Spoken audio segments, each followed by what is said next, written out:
Welcome. Thank you for joining us on the fifth in our last session of the trauma-informed approach to after-school programs.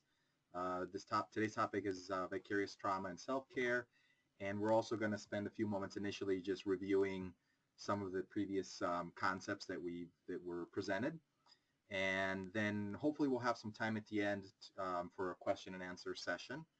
My name is Tony Nigas, and I'm with the Marshall Child Advocacy Center and Center for Community Outreach as well.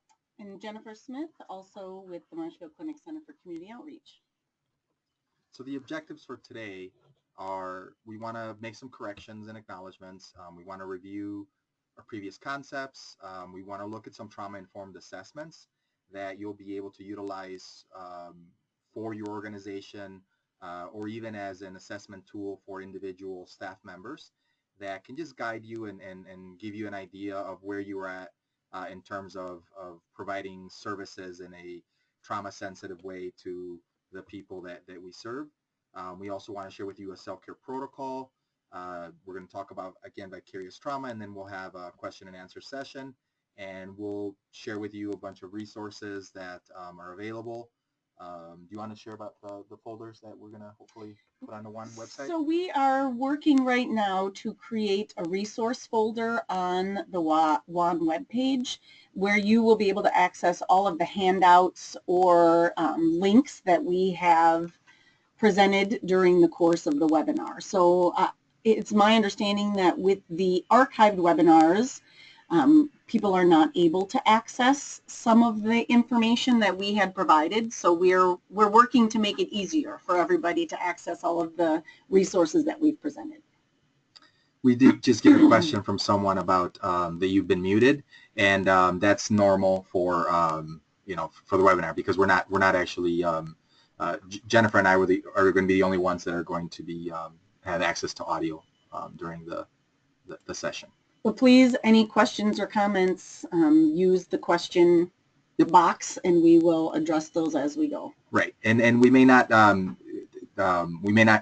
address them right away, but for sure at the end of the session we'll get all of your questions answered, hopefully in a timely manner. Yes, in an appropriate way. Mm-hmm. So the first part that I want to talk about is if you recall that we spent quite a bit of time on our first session talking about brain development and what trauma and neglect, maltreatment, what poor caregiving does to the brain and more specifically to learning. And so I think it's very important for anyone that works with children, with adults, even I think understanding brain organization for your own personal use for parenting is extremely important.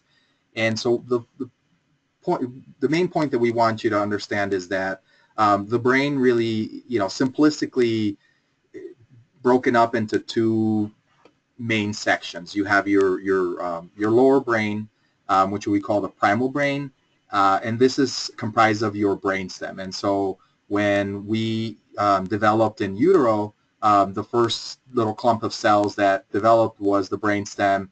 And then from there, it you get more and more layers, more complex layers of brain tissue, which will then move on to the midbrain. This part of our brain, which we call the primal brain, or when we talk to students, we also call it the survival brain, our primitive brain. This is the part of brain composition or brain organization that most animals in the animal world have. And the reason why is because this is just these parts of the brain control all of our survival functions. And so our brainstem controls our breathing, our heart rate. Those functions are basically taken care of by that part of the brain so that we don't have to actually think about it. It just, it's automatically taken care of by this part of the brain. And so as you can understand, without the brainstem, there is no survival of our species. There's no survival of any animal. The next part of the brain, or the next center, and our brainstem is basically what we call our survival center. Our midbrain is what we call our movement center. It also controls a lot of our like our hunger, our appetite, our thirst. And so again, those are parts, or those are components that we need for survival. So breathing, heart rate, knowing when we need to eat, when we're thirsty, when we're tired. All of those things are basically controlled here in the lower regions of the brain. And that's all, technically, that's all we need for survival. Everything else up here is what we call icing on the cake. This is what separates us from the rest of the animals in the animal kingdom. And so the next section of is what we call our evolved brain, or what we call our thinking or our learning brain. And so all of our thinking processes, all of our learning, they all happen up here in the outer regions of the brain. This section right here, which we call our limbic system, that's our emotional control center. And again, this is our relationship center. And so we are probably one of the few species that that really, as far as we know, that really, we're able to build relationships, foster relationships, and that all happens because of this part of the brain. And then the last part of the brain, that it's our cortex, which is basically our learning center.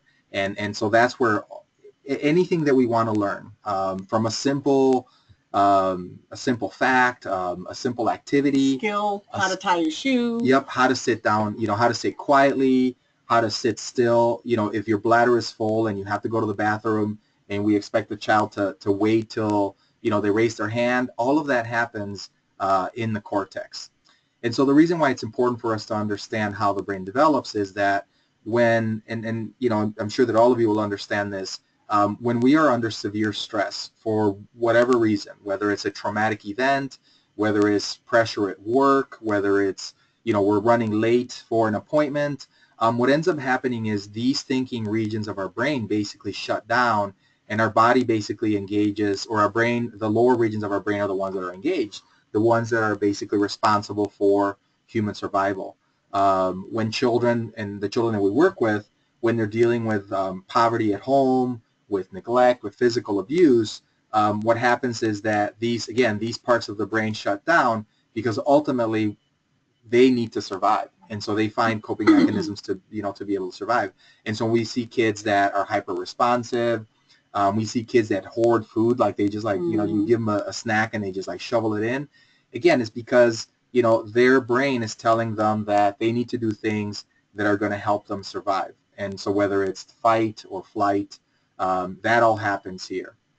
And so it's really, really important. So one of the things that we're trying to do with all of the interventions that that we've kind of shared with you is we are trying to get you to use techniques and things that basically help soothe this lower part of the brain. So when we do deep breathing, when we do mindfulness, when we do meditation, all of those things, what they're doing is they're basically shutting off, or they're our stress response system. They're helping meet the needs of those lower brain regions, and once those needs are met, then we're able to access those higher regions. Okay, when you have kids that come in that are super hungry, they can't learn, they can't think.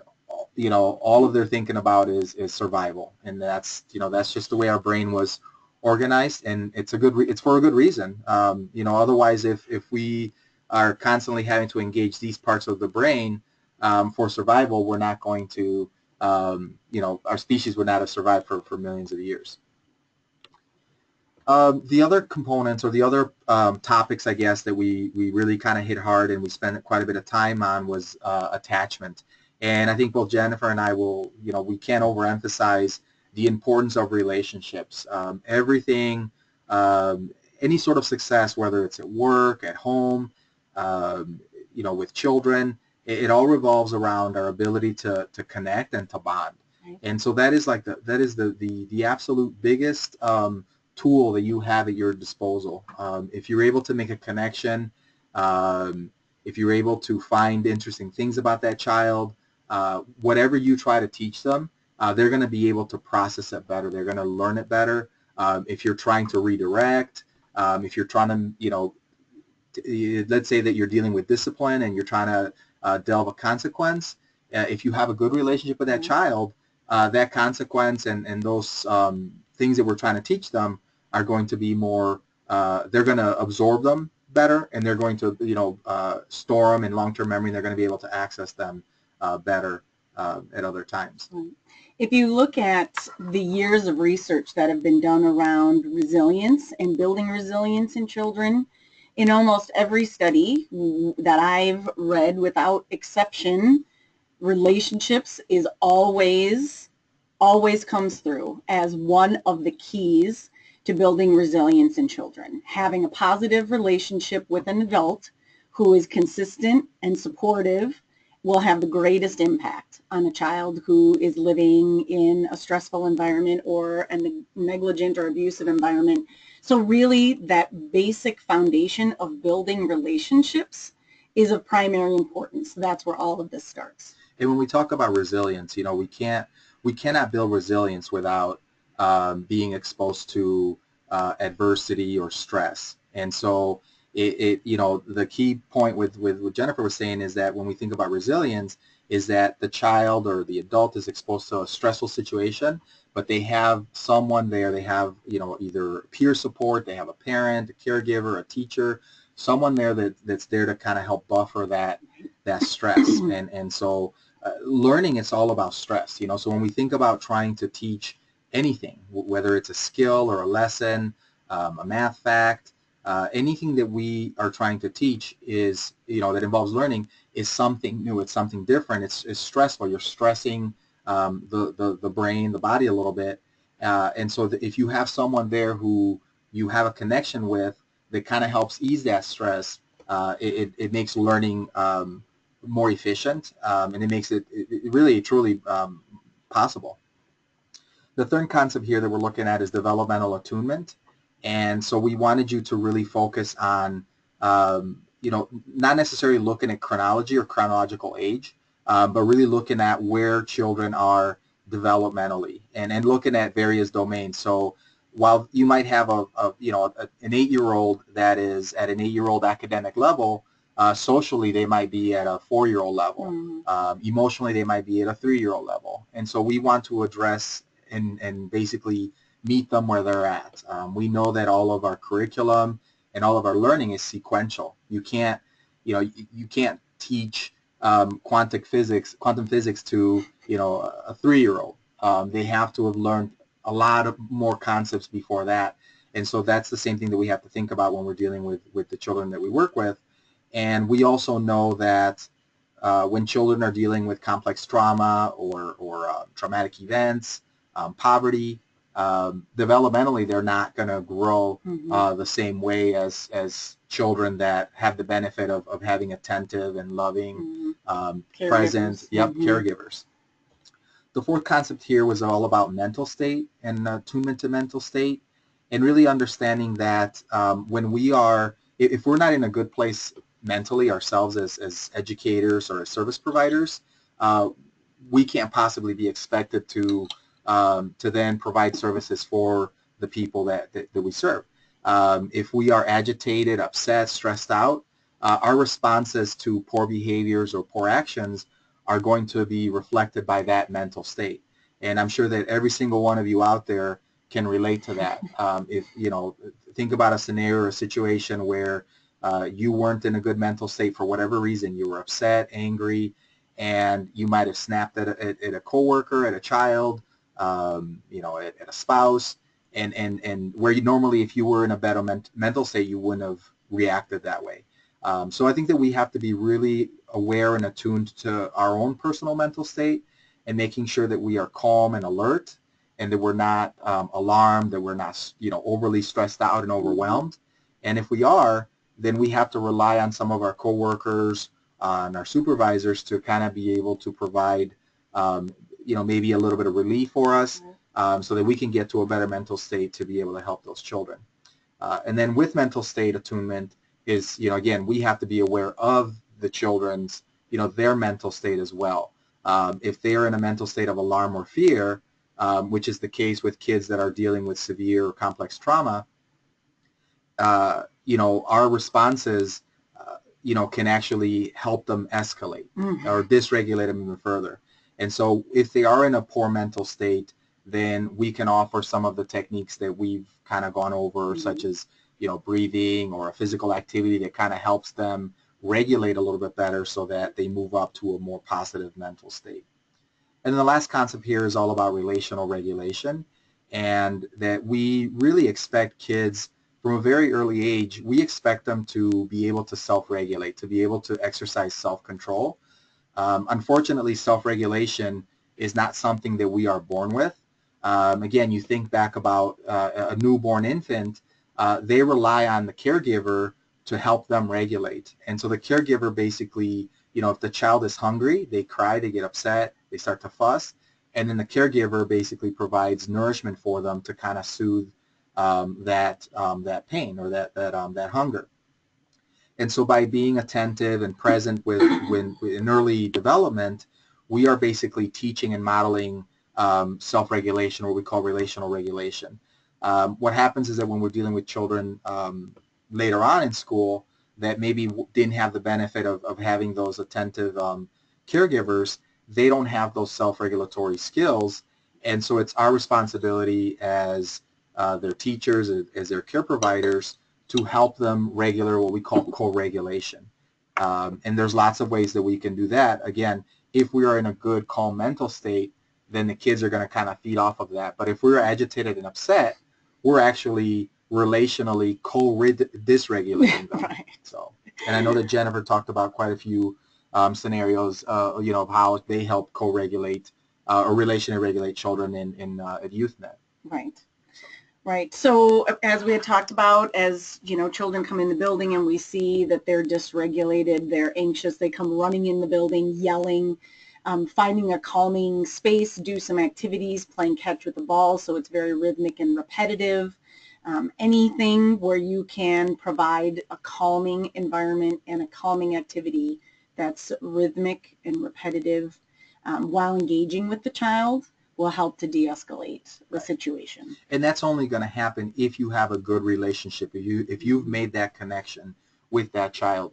If you don't have a connection with a child and you try to approach them and try to help them regulate, they might do it out of fear. They might do it because you're telling them to, but they're not going to benefit from it as much as if you have that bond in that relationship. And so, again, we can't emphasize enough the importance of attachment to the work that we do. Mm-hmm. And it really it starts there. If you can't make a connection and you can't build that strong bond with the children that we serve, then this is probably not the profession that you should be in. And by no means are we we're saying that you have to be you have to give in on every whim. We talked about how to hold kids accountable with compassion. Mm-hmm. That's one of the sessions that we talked about. So all of that is important. Structure is important. Being reliable, predictable. Mm-hmm. All of that's important. But you can do all of that while also being compassionate and empathetic to where these children are coming from. So we wanted to share with you a couple of assessment tools that you can use with your programs. And so this first one is a tool that you can use for your organization. And the scoring would be +1 for agreeing, 0 if it's something that you're kind of planning, and then a negative or -1 if it's something that you don't currently do as an organization. And so there's simple things such as, as an organization, can you define what trauma is? Do you accept that trauma exists in your community? Do you know that trauma and neglect affect attachment and bonding with the child, caregivers, and teachers? Does the organization understand vicarious trauma and its impact on staff? And then down here we have a little, so you add those up, plus, minus. Obviously you have negative points, you take those away. But if you score 16, then you're really on your way to being truly a trauma responsive program. And you'll see that some of these things up here are, involved, so teaching, things that we kind of shared with you. 15 to 11, we're looking at, you're probably a trauma-informed program, so you're aware that trauma exists, but, maybe your responses aren't there yet. And then obviously if you score 10 and under, your program would probably benefit from getting some more training in regards to trauma. And then we look at our structure too, so the way, do we provide trauma-focused training? Do we encourage relationship strengthening with children, parents, and staff? We talked about, classroom groupings, and I know Jennifer spent some time on that, talking about, creating small learning communities within your organization. multi-age groupings, culturally diverse, ability diverse as well, and the scoring would be the same for that with obviously a different scale. So this would be a tool that, again, if you're looking to think about and really do some reflection about your organization as a whole in terms of how trauma-informed you are. The next tool can be utilized as again, self-reflection for a staff member, or it could be part of staff evaluation form. And again, same concept, plus or minus. And this would be something, again, if you're looking at individual staff, are they friendly and kind? Do they warmly greet children every single day? Do they make eye-to-eye interactions? Do they use modulated and appropriate voice levels? Some of these asterisk tasks here are more trauma-responsive approaches. So you teach about mental state to the kids? And these would be more concepts that, again, not every program is going to necessarily be able to do that, but it's something that you can strive to be able to do. And those, again, those are trauma-responsive approaches, the ones in the asterisk. And so, again, you would score it. Do we have a trauma-informed classroom or trauma-informed classroom management, right? So do you have a safe environment? Does the teacher or the staff member create an inviting and nurturing environment? Do you balance structure and nurture, which we talked about, that, there's a need for structure, but with structure, there also has to be a lot of nurture. Otherwise, kids feel like you're treating them like they're just in prison. Yeah. There's a lot of rules and not a lot of heart. Right. That makes a difficult environment. Absolutely. And I think initially it's very important to have, like Jennifer said, a lot of heart, a lot of nurturing, a lot of caring, and then you gradually can increase structure. And so those, again, things that we would assess. The teachers, do they notice and acknowledge desired behaviors and responses more than correcting or addressing poor behavior? So again, noticing more of the positive things that children do versus pointing out negatives. Do they model empathy, compassion? And then our trauma-informed parent interactions. I think that the way we deal with our parents is also very important. Are we available and approachable? Are we friendly and kind? Do we show respect for their diverse backgrounds? Again, we're not just judging or making generalizations or stereotype comments. Do we listen and with empathy and compassion to the parents? We talked quite a bit about being empathic and compassionate to kids, but we also know that if the kids are suffering, at home, chances are the families and the parents are as well. Right. And so they also deserve a little bit of compassion and empathy as well. And so again, this, you're becoming a trauma-responsive leader, you're a trauma-informed staff member or teacher, or you would benefit from more instruction or more education. Those we've also linked, we've attached, I believe, is on the webinar, so you'll be able to access those. So we have a quote to start really talking about the self-care portion today, about the experiences that staff have in working with students. We engage in a very demanding field when we're supporting kids in the after-school environment, and when we hear stories that students share with us about what may be going on in their life, some experiences that they're having maybe in their home, we feel those feelings and have some of those experiences, and eventually it starts to have an impact on us as staff. We, maybe become a little bit more tired, become a little bit more disconnected or sad or hopeless feeling, knowing that a student that we know who is going home to a negligent household with an alcoholic parent, at the end of the day, there's nothing we can do but send them home to that environment, and that gets difficult to carry around. Yep. So part of, our intention for today is to really provide some strategies to help maintain a healthy point of view for ourselves so that we can continue to support and nurture the kids in our care.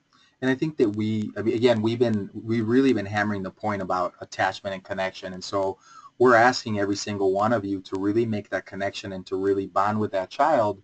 One of the side effects of that is that when you do make that connection, again, you have empathy, you have compassion towards that child, you start to basically wear their pain, their suffering, and it's part of human nature. And so, you know, we want to be able to provide you, but then also, you know, for those of you that are supervisors, you know, you have to provide these opportunities for self-care to your staff. I mean, that's part of your responsibility as an organizational leader. And so we have this simple kind of self-care protocol that you know, we want you guys to utilize. And so the first one is we have to acknowledge that trauma exists, and that vicarious trauma, or what we call secondary or secondhand trauma, that it does exist. So you have to acknowledge that. There is no one out there, there's none of us who are, you know, Teflon coated that all of the suffering of the children that we work with, that is not going to impact us. It will. At some point it will. And you know, and so we have to acknowledge that. We can be tough, and we can be tough-minded. We can be, you know, well-adjusted and all of that. But, you know, you experience enough of you know, you make enough connections with these children, and you kind of live through their pain, and you will suffer from compassion fatigue. The second point here is that, you know, we have to be able to assess. So how do we know whether we are experiencing compassion fatigue or vicarious trauma? Okay, and so we're going to provide you with a tool that will help you assess that. It's a very commonly used tool in social work environments. Then the third step is we have to make a plan. So it's not good enough to know that, you know, that we are dealing with compassion fatigue.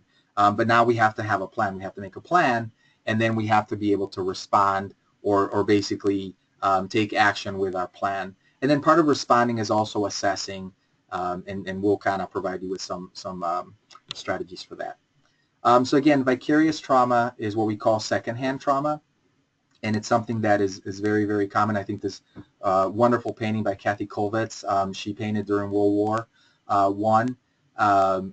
or she did a lot of lithographs and charcoal drawings, and just really showing the pain and the suffering that, you know, parents and caregivers had, you know, with their children going off to war, dealing with you know, all of the trauma that, and all of the crimes that were happening in Europe at that time. And so there's what we call the paradox of caring, right? So it's like, well, how can caring be bad? And so really it all starts with, you know, when we do care, we are exposed to what we call vicarious trauma, right? So the trauma that our children are experiencing, we are basically witnessing it. And especially if you're trying to make a connection, if you're trying to bind with the child, you're going to be aware. The children are going to share these stories with you.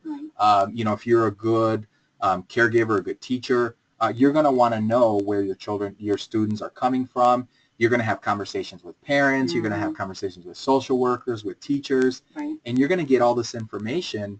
And like being, you know, in the presence of you know, of other smokers, you know, you're going to absorb that trauma. What happens is that if we don't have systems in place to kind of help us deal with those stressful situations, we end up getting to a point of what we call compassion fatigue. We kind of get a little bit tired, we get a little bit edgy, we don't respond as well, we may, you know, start to become a little bit more jaded, and then we get to a point of what we call burnout. And again, being in education for as many years as I've been, I've experienced, you know, I've worked with many teachers who are just completely burnt out. And, you know, it's kind of toxic because, I mean, you feel bad for them, but you also don't want to be around them. You don't want to be in the faculty room when there's, you know, everything they say is negative. It's about how horrible the kids are, how horrible the parents are. And so that's a point where we don't want to get to that, because we are of no help to anyone. And in fact, you know, when we're burned out, now we're causing vicarious trauma to our coworkers as well. And so we're just kind of feeding more into that cycle. And then eventually, if we don't retire, if we don't make or leave the field, which often happens, if you have a staff person who, you know, is increasingly negative, is frustrated with the children, you know, really thinks it's will versus skill. They think the kids are choosing to do these things to irritate them. Oftentimes, they will leave the field because their mental state and the perspective that they have taken really doesn't allow them to continue. That's right. And I think that that's where, again, as program directors, as administration, we can offer those opportunities. And one of the ways that we get people out of this burnout stage is providing support, providing education, so that they understand that, what they're going through is normal. And then obviously the last step of this is mental breakdown, which is, nothing that we ever want to get into, but there are cases where, it is so debilitating that people can't, you can't get out of bed, you can't function anymore. And so we can really stop this, this paradox or the cycle here at Vicarious Trauma and Compassion Fatigue. And so how do we know? So first let's look at what some of our responses, our behavioral responses to vicarious trauma are. And so you'll start to notice that people become, or you yourself, okay, this is where you want to maybe do some self-reflection. Are you more impatient with children, more so than you were before? Are you more irritable? Okay, do you start to change your own routine? Where normally you might go for a walk in the morning or grab a cup of coffee. Now that doesn't bring you any more pleasure, and you just kind of trudge out of bed and go off to work. And feel free, Jen, to add anything here. We become more absent-minded, accident-prone. Okay, our elevated startle response, and I think when Jennifer and I were talking earlier, she mentioned that these are things that we notice in our kids. Right. So when you think about the kids that are dealing with stress at home or traumas at home, these are the things that we see in them. Yeah, we see in them. They become moody, self-destructive behaviors. And so for our children, it might be stuff where, if they're old enough, they might start smoking, drinking, self-harm. We talked about cutting. And oftentimes with adults, I will say, alcohol does become a coping mechanism. I'm stressed out at work, and so I'm going to go home and have a drink at the end of the day. And that behavior really just feeds the cycle and becomes self-destructive. So, as adults, we also have maladaptive behaviors to try and deal with the stressors that we're experiencing. Yep, and absolutely. And so if you think, if you normally have a glass of wine or a beer after work, and, now you're finding yourself that, you're having several, and so that's that should tell you something that, it's you're maybe on a slippery slope. There's this incredible book called Trauma Stewardship: An Everyday Guide to Caring for Self While Caring for Others by Laura Vandernoot-Lipsky. She also has a YouTube video.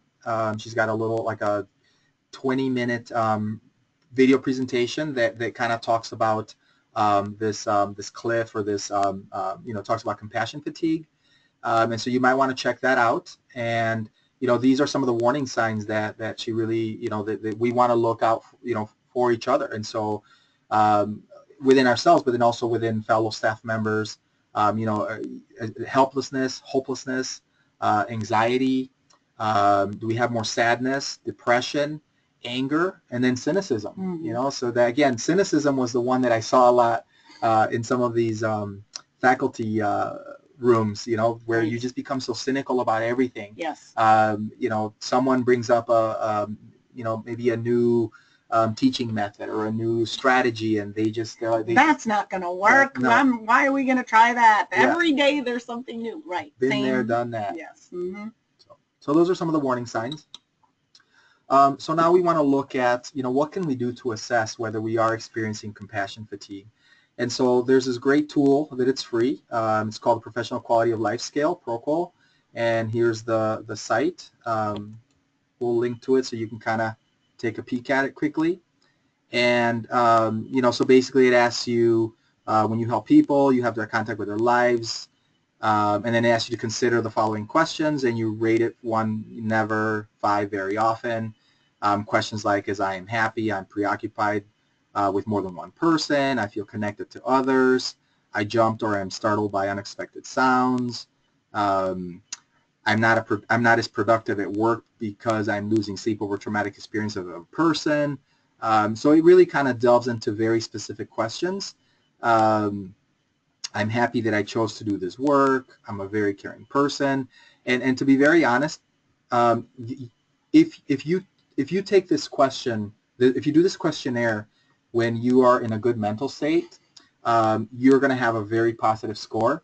You're going to see all of these things. You're going to see them differently than if you are in a poor mental state. And so some of these questions, like you're like, well, I wouldn't feel bogged down by the system, but again, that's because you are in a good mental state. And so it's going to really give you, I think, a true snapshot, a true picture of whether you are dealing with compassion fatigue. And then you score it. The only thing you want to be careful here is number 2. Items 1, 4, 15, 17, and 29 are reverse scored. So obviously if you wrote a 1, then you have to change it to a 5. You add up your scores, and it kind of gives you, a score here. So your level of compassion satisfaction, whether it's low, average, or high, my level of burnout, my level of secondary traumatic stress. And so obviously this will give you, if you have a high level of burnout, then more than likely you're going to have a high level of in these other areas. We also developed this emergency self-care worksheet for educators. This would be a tool that you could utilize with staff development.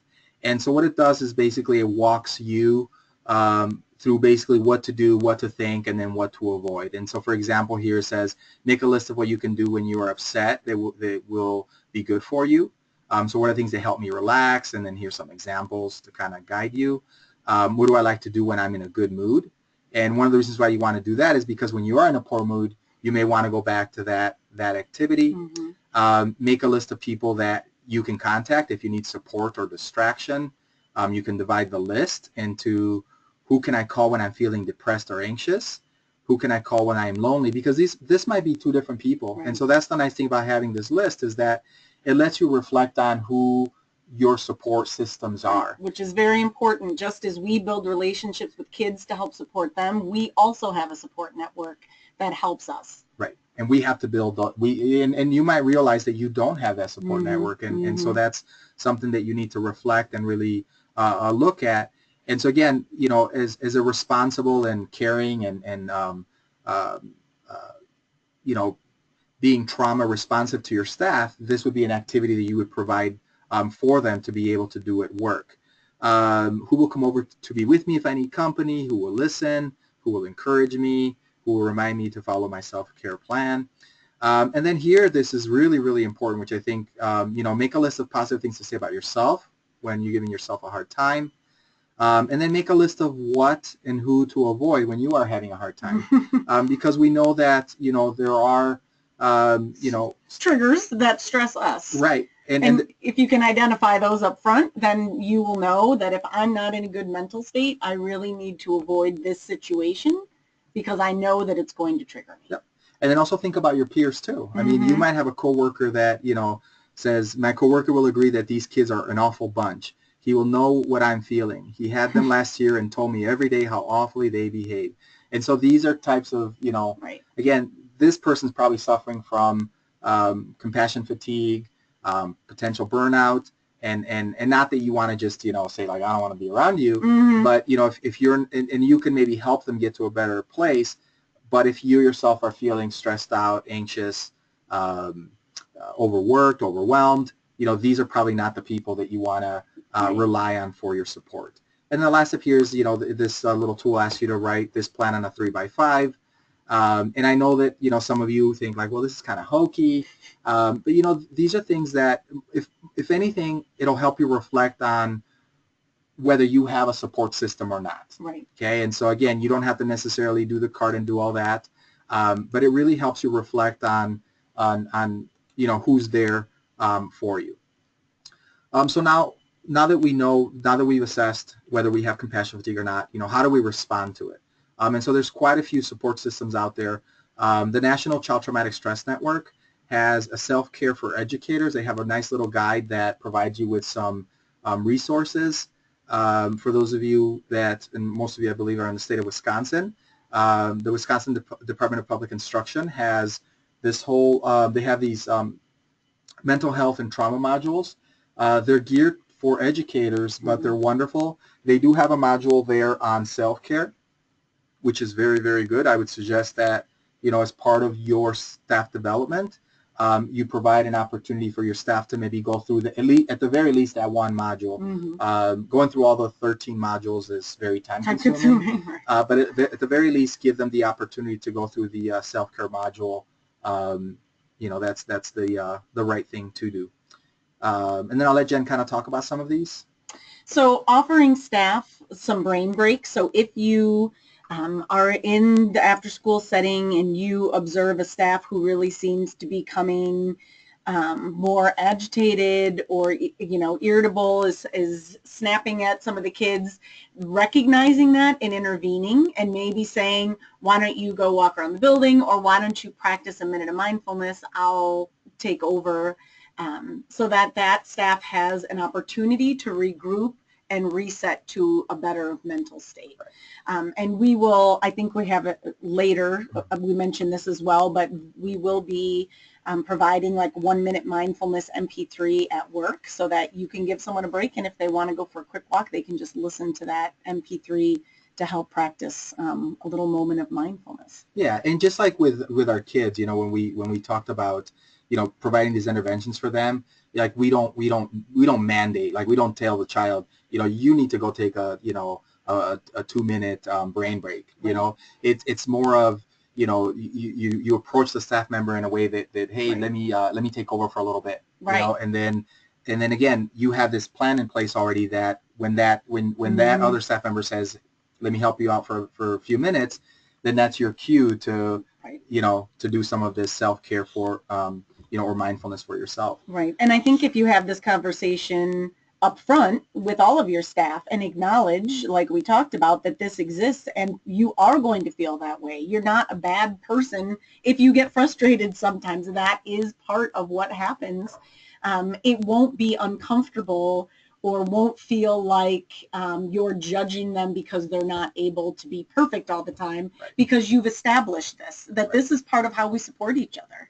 If something's happening, I'll help you, and just like that, you will help me if I'm in that situation. Right. And it's again, it's taking care of each other, and most importantly is you're avoiding an escalating situation that is going to be re-traumatizing for the child, or again, you're going to be destroying any attachment and any bonds and connections that you've made with that child if you respond poorly because you are anxious or under stress or overwhelmed. Being present is a component of self-care, and we're going to touch on mindfulness, and we last time we talked quite a bit about it, but if you're not, again, if you're not mentally present for the activities, the program that you're doing, it's not, you're not doing yourself or anyone or any of the children you work with, you're not really helping them. Providing book clubs, movie clubs, exercise, and me time. Those are all things that you can do, take part of. You can organize with your organization, with your program, and really just, take the time when you need it for you. You got to make that time for you because, like Jennifer said, the work that we do is very, very stressful and is very, very challenging. And if we are expected to do it well, we have to take care of ourselves. And again, what are the things that bring joy to you? What are the things, is it binging on Netflix? Is it, reading a book? Right. You have to provide those opportunities for yourself so that you don't get, so that you're not perseverating and thinking about the stressful day at work. Right. You have to have a system in place to be able to kind of leave work at work. Right. To disconnect a little bit. And it's very hard. I know that, you had an instance not too long ago where you mentioned, that you went home and you ran because that was the one thing that kind of helped you bring disconnect. you down. Right. So, and having an awareness of those things and putting them in place when you need to. So here is an example of a simple self-care plan, and I think it's something that you could do with your staff as a group, as part of staff development. Say, we all acknowledge that our work can be stressful and demanding, and so we're going to have a day or a staff meeting where we're going to talk about what can we do to support ourselves, support our mind, support our body, what our spirit, who are the supportive people in our life, so that support network that we've talked about.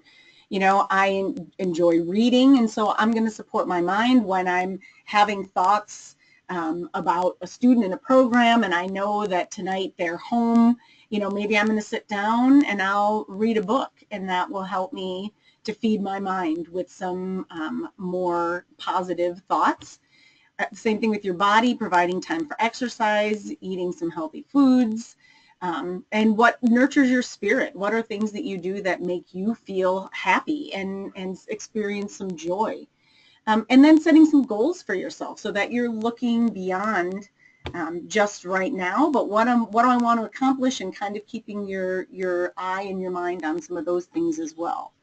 Here we have an example. Mm-hmm. So here's Paige's self-care plan. And you can see for mine, she said, read for fun, free lectures and conferences, unplug from social media. Her support people in her life was mom, Tawny, Hannah, her Vista, not sure what that is.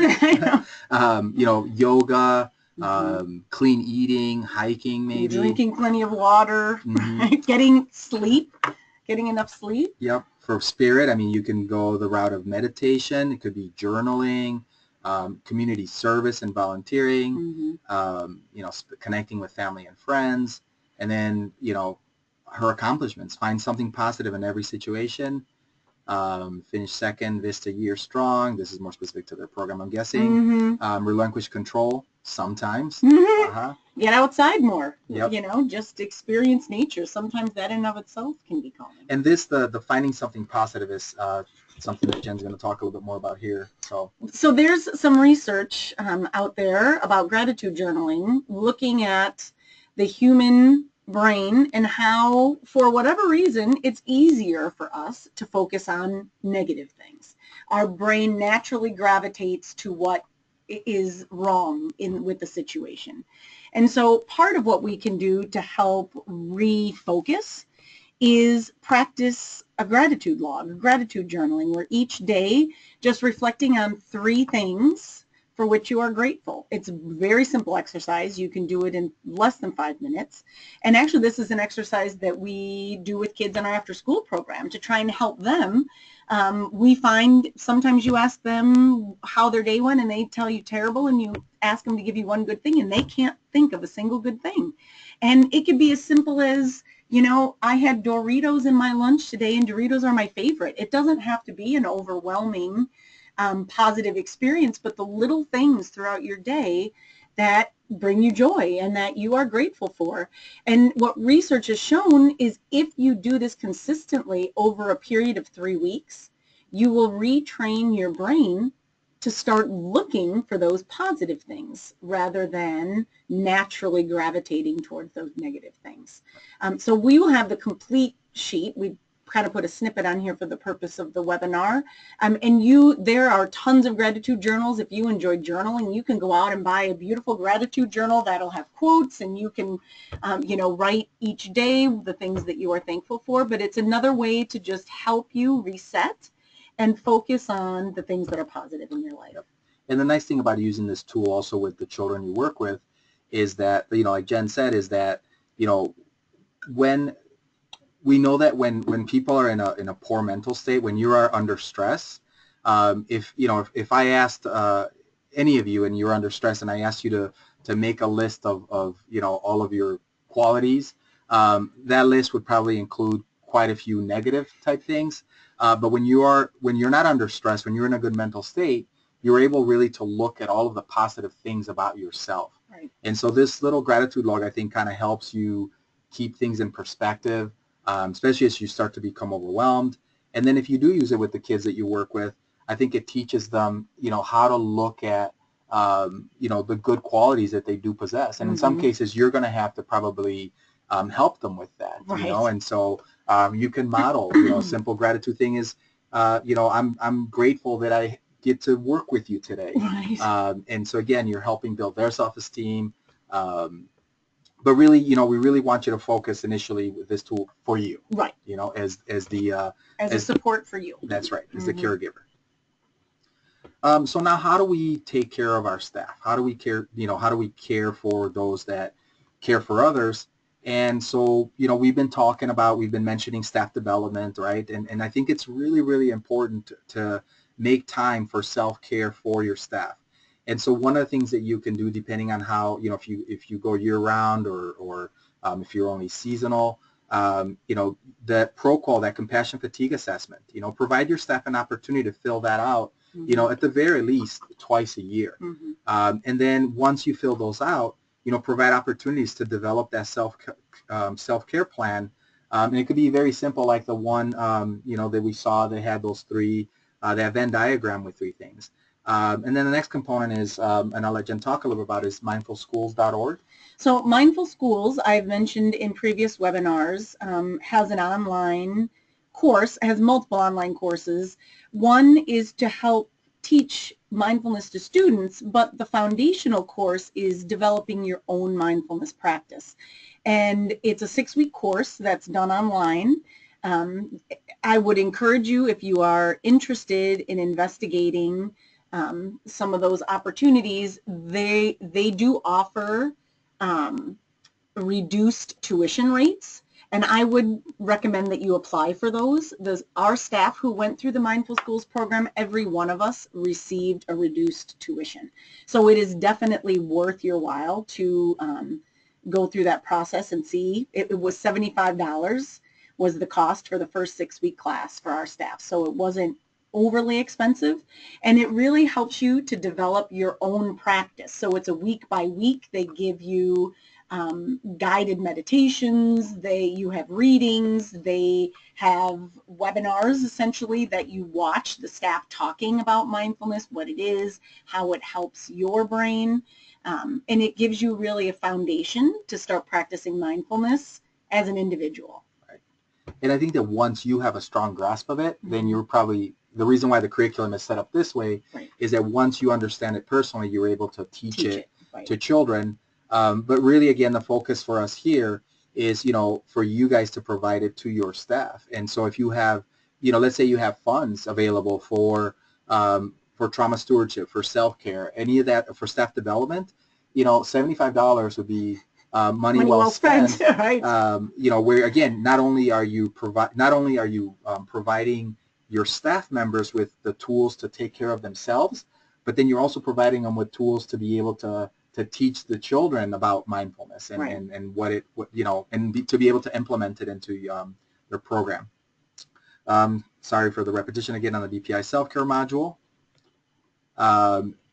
We mentioned again providing opportunities for stress breaks, cross coverage, or what Jen they call tag. We call it tag teaming, right? So if somebody is in a situation with a participant and it's becoming stressful and the staff is realizing that they are starting to elevate their own mental state, then tag teaming out. And that's really part of creating a supportive network in your after school program, that I am available to support you as you are available to support me.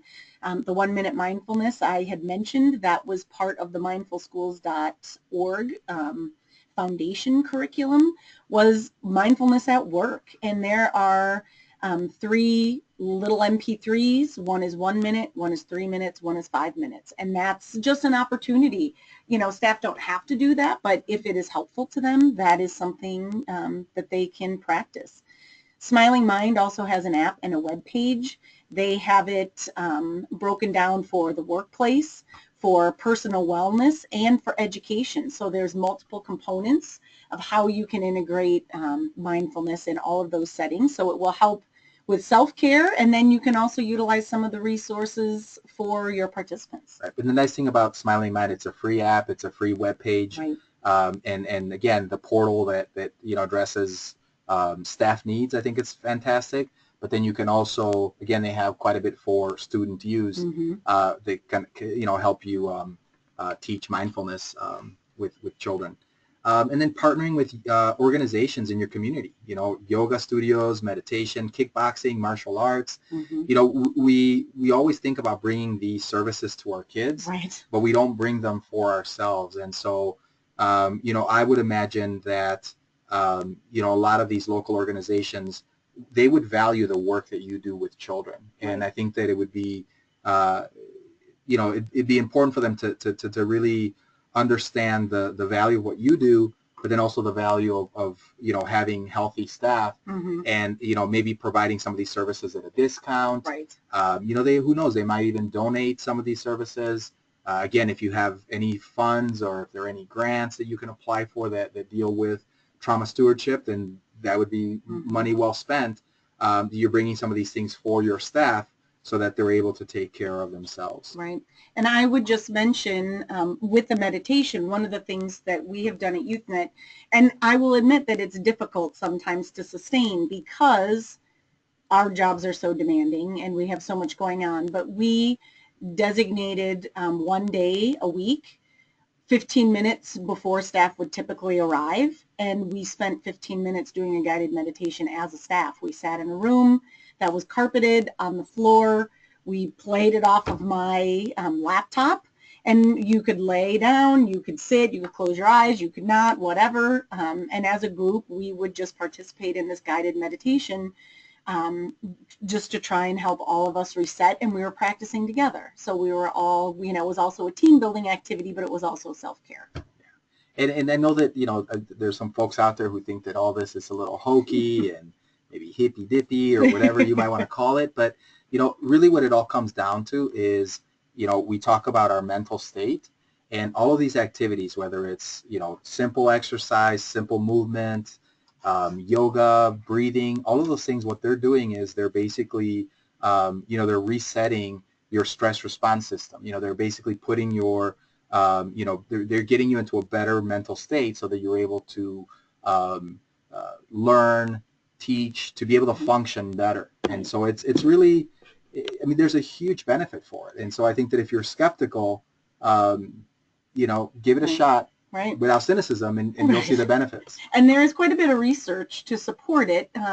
It's really exercise for your brain is really what you're doing. You're working on exercising those regulatory parts of your brain so that you can maintain a healthier mental state. Yep. And there are even studies out there that they've done with Marines where they've basically taken some of these, they've gone to some of these with these platoons, and they basically done meditation, and they're able to focus, and so even the U.S. military sees the benefit of meditation and to being able to function more clearly and more effectively, more clearly.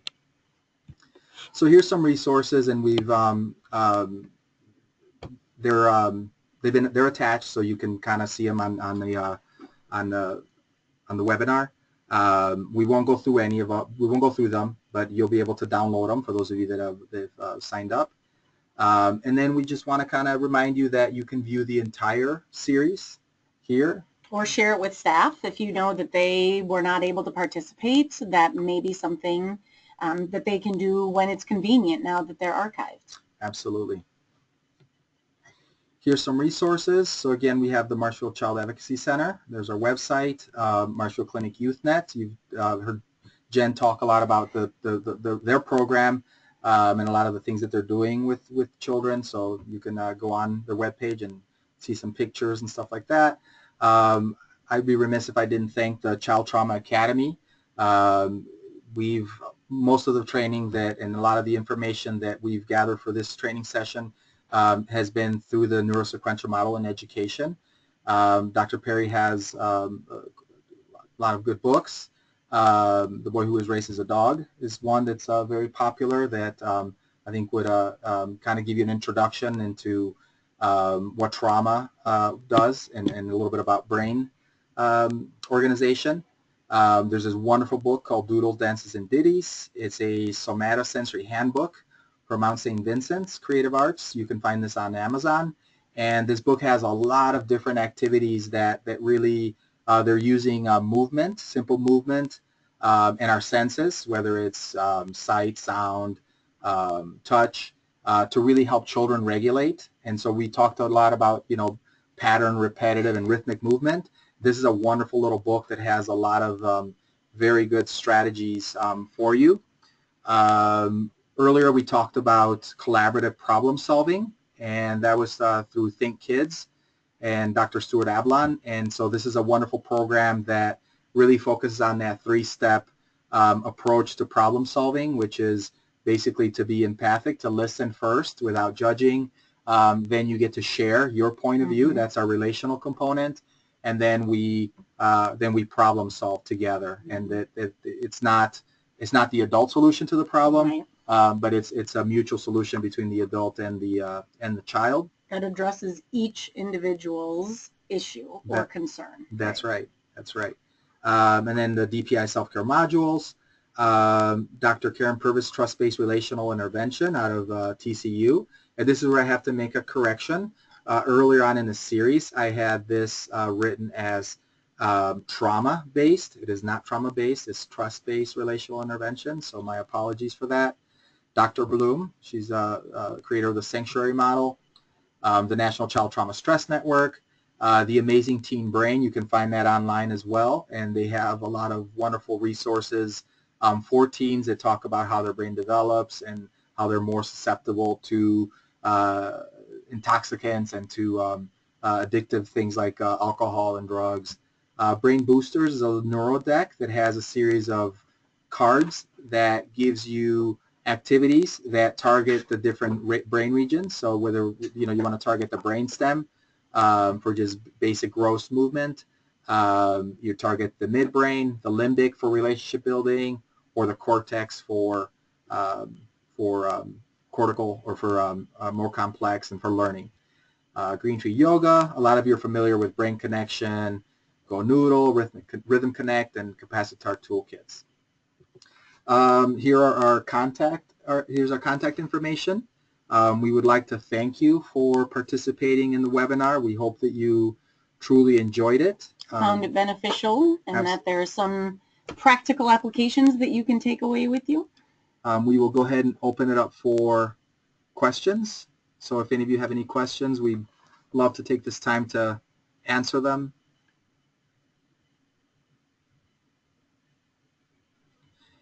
Karen asked, will we be able to get a copy of the slides for this webinar? Unfortunately, no, we're not going to provide the slides as access, but you will have access to the archived webinars, and obviously you can share that link. And the resources that we have shared with you, we are working on making those available also on the website. So when you do go to access the archived webinars, there should be a folder.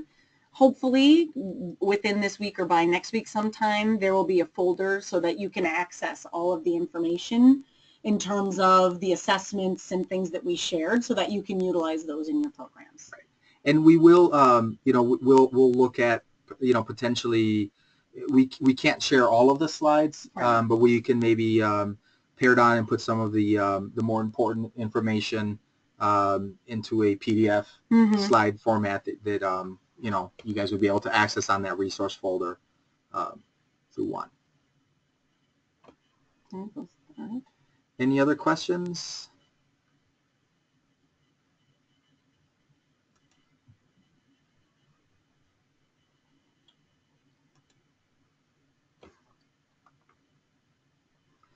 All right. Well, thank you for joining us. We hope it was, like Jen said, beneficial, and hopefully we'll see you soon in another series.